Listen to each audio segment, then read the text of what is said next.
French Lick, Indiana.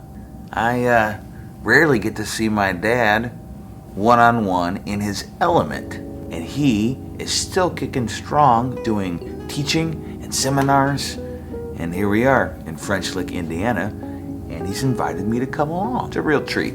I get to see him do his thing.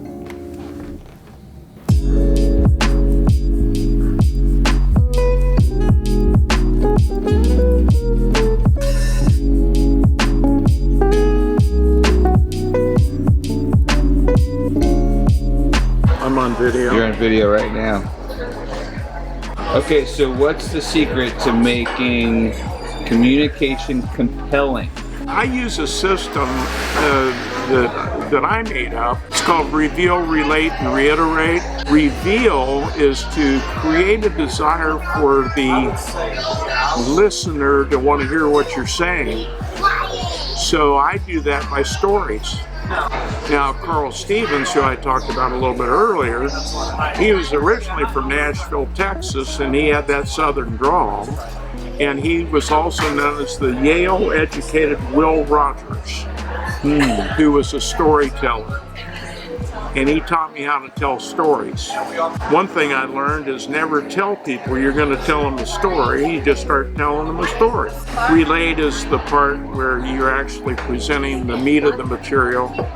And reiterate is a review of what you've done and what they've learned and how they can use it. Don't tell Karen that this meal was amazing. Remember when we talked to Karen about this has not been a bad trip, not been a great trip. This has been okay. It's been a mediocre time with mediocre food like this. Well, I really like that reveal, relate, reiterate. Well, I'm stealing that for this YouTube. Reveal, relate, reiterate. Yeah. Yeah. Well, thank you for sharing a little bit. Okay. It's deeply insightful. It's good. Thank you. All right. Let's chow down. Let's do it.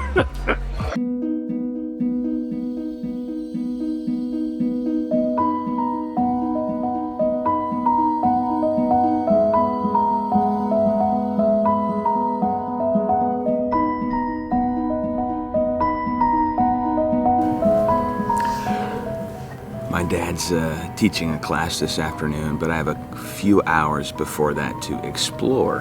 And this place is amazing. Early 1900s, beautiful architecture. So I've been thinking about this. A lot of us have different skill sets. And sometimes we attribute our strengths to those skill sets because of our diligence or our hard work. But more and more I'm realizing that a lot of my interests have been passed down by osmosis from my dad and my mom and even my grandparents.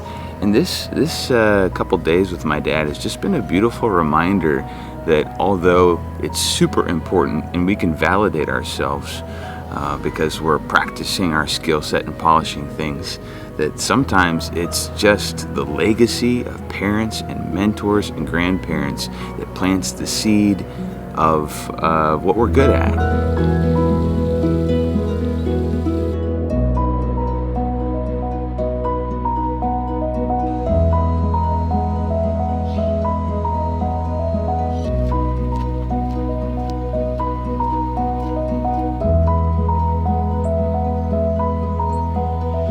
This past couple days has been a reminder, just a simple reminder that we are the sum of all the people who came before us. And yes, it takes a lot of hard work to take what you've been given through legacy and make it better. But I'm really grateful for the skill set and the passions and the communication skills that both of my parents have. So Dad, it's so nice to see you shine. So nice to see you shine yesterday, today, in your element. And thank you for passing down your ability to communicate.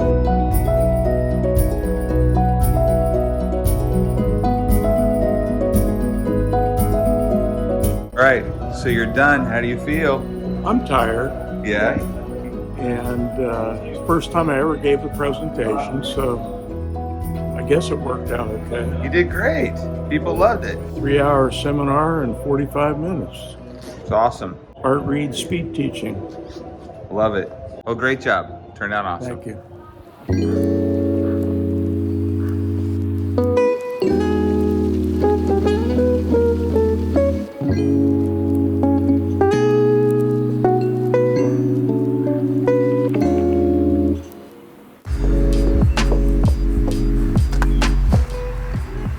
great American treasure, Dolly Parton. If your actions create a legacy that inspires others to dream more, learn more, do more, and become more, then you are an excellent leader. Thank you, Dad. Thank you, Mom, for being excellent leaders. I'm trying to take what you've passed down with legacy, dream more, learn more, and do more. That's it. Carpe stinking diem.